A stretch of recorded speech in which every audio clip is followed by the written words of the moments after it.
What's up, everybody? Trinity here, and welcome back to the 2nd Street Marvel for yet another comic book review. And in today's review, I'm going to be reviewing Marauders, issue number 5. This is one of these 6 issues spinning out of the House of X and Powers of X, in which Jonathan Hickman kind of rebooted the X-Men in the Marvel Universe. Now, make sure you stay to the end, where I will flap my gums about a giveaway that I will be doing for this video. Now, Marauders issue number 5, this book is being written by Jerry Dugan. Matteo Lolli and Lucas Wernick are the artists. Federico Blee is the color artist. VC's Corey Petit is the letterer. Tom Muller on design. Russell Dodderman and Matthew Wilson are the cover artists. Tony Daniel and Rain Barreto are the variant cover artists. Nick Russell is production. Jonathan Hickman is head of X. I'll go ahead and show you those names on this lovely two-page white page spread. You guys know how much I love all these white pages that we get, especially these unnecessary 2-page title pages, right? And I'll go ahead and give you another look at that cover as well. Pretty nice looking cover. So this book, in case you guys haven't been reading Marauders is definitely one of my favorite series spinning out of all of these, out of all of the books from the House of X and Powers of X. But what we open up here is with this scene where you see this fire kind of going on here. I want to say this is in the Arctic. It says the wildfires in the Arctic heralded a new era that has dawned on Earth called the Anthropocene.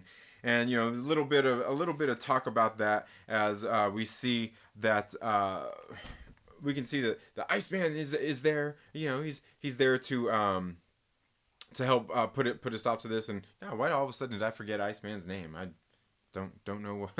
I'm not sure why I forgot his name here, but he's there, and we see just some of this. He's obviously having some sort of relations with I'm guessing this is Emma Frost's son here, and they're kind of having some banter back and forth, as silly banter as they as he puts out this fire, and they're he's sitting there talking to him like, hey, talking to Iceman like, hey, why don't you join me over here, and with the White Queen instead of being part of the Marauders and all of that.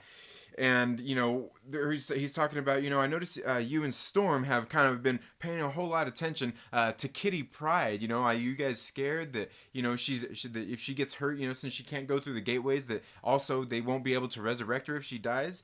And you can see here how kind of invested he is, but he pretty much tells her right there. He gets serious and he says, "Call her Kate." So you can see that's the kind of loyalty that he has for being on the Marauder and being part of the Red, being aligned with the Red Queen and Kate Pryde. You can see he's got definitely got a loyalty to her there. Christian Frost, that's his name. And then they go ahead and they arrive on Krakoa for this meeting with the Hellfire Trading Company, and they are there discussing. So just some of the different matters with distributing the mutant drugs and things like that, and they're kind of getting like Sebastian Shaw's kind of been in this arm wrestling match ever since he didn't get that third seat at the table on the Quiet Council. He's been there just kind of he's very upset about a lot of things, and as they're sitting here discussing about what they need to do about some of the things going on here. Here's what he's saying. He says, "There's another matter. The Black Bishop will be heading towards dangerous waters around the Horn of Africa shortly. It would be great if the Marauder would take the Madripoor voyage in the opposite direction. It's a milk run. Women's work."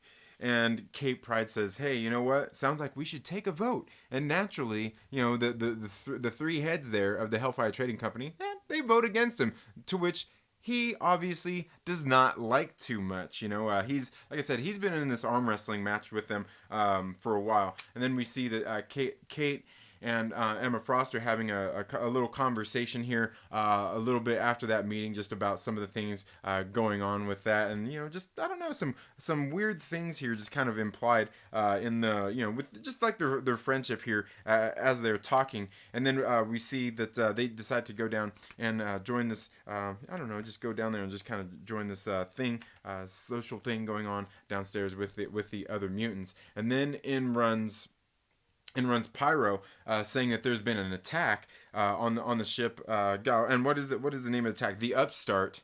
There in Madripoor. And we get Emma Frost here that says, "Indeed, Shinobi Shaw named his boat the Upstart." Because Kate Pryde says that sounds horrible. Just some very, I don't know, just some silly kind of banter going on here. So they decide to board the Marauder and head out to Madripoor to give them some help. And then that's when we see more of that arm wrestling match going on. We see Sebastian Shaw saying, "There you go, just go off and get on your ship and sail away." And then he walks past this into this Krakoan gateway, heading to none other than Madripoor. What could be going on there? I wonder. And what's Sebastian Shaw care?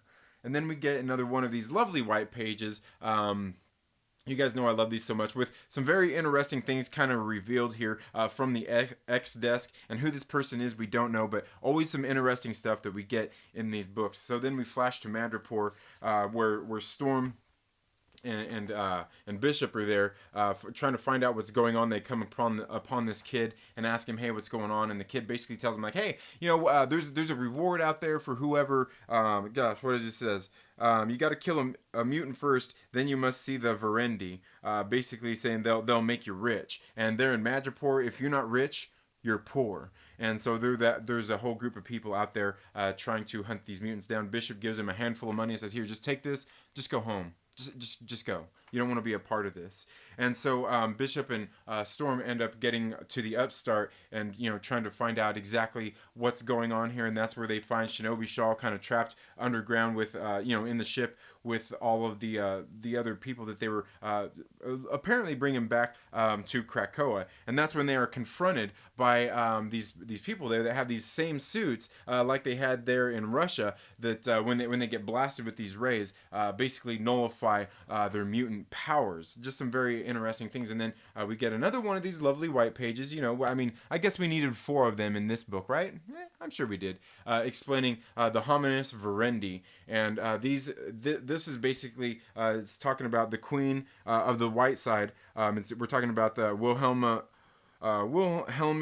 Kensington is the queen, and Manuel and Duke is the king. Their bishop is Chen Zhao, and the knight title is vacant. We got the black is being the king is Cade Kilgore. Their bishop is Maximilian Frankenstein, and their knight is blank as well. So you can see that. I'm sure this is gonna play a role somewhere, because they did need a whole page to explain this. Anyway, so then that's when we see that the Marauder is there. And they go ahead and you can see that they're getting ready to be attacked and be hit by this other ship. And he says, "Hey, Pyro's there, says, 'Hey, brace for impact.'" And that's when Kate Pryde goes ahead and puts her hand on the wheel, touches the ship, and basically makes it like where the other ship sails through them. And then they ended up getting boarded by the hominis verendi.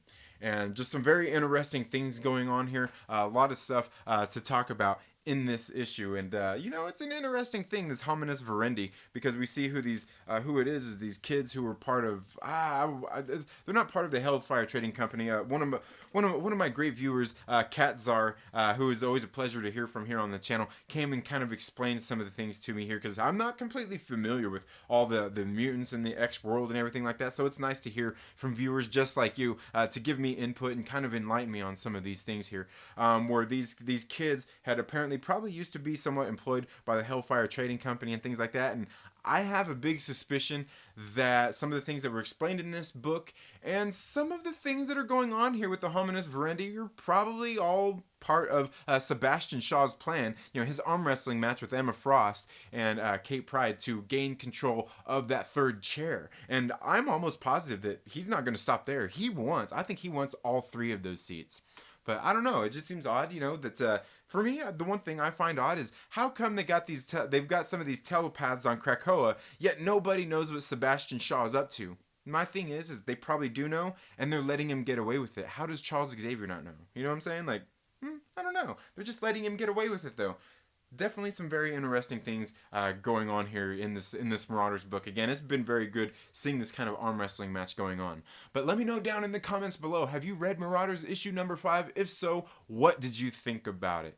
And you know, if you haven't read it, why aren't you reading it? Come on, man. You need to get on this stuff.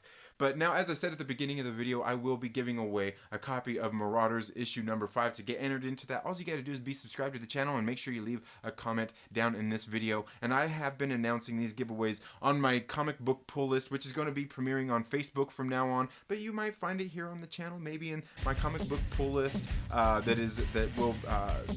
playlist of my comic book pull list here on the channel. It might be for the first few days after Wednesday. It might be set to unlisted, but you'll still be able to see it through that playlist because it is a public playlist. But anyway, that's all I have for this video today, folks. Thank you all so much for tuning into the Second Street Marvel. If you haven't already, please make sure you subscribe, click the little bell and all of that good stuff. Give this video a thumbs up, give it a thumbs down. It's all good. I don't take it personally. While you're at it though, make sure you share with a friend and invite them to come hang out with us here on the Second Street Marvel. You all have a very good day. Have a great rest of your week. Happy reading. Good luck on the giveaway, and we'll see you in the next video. Later.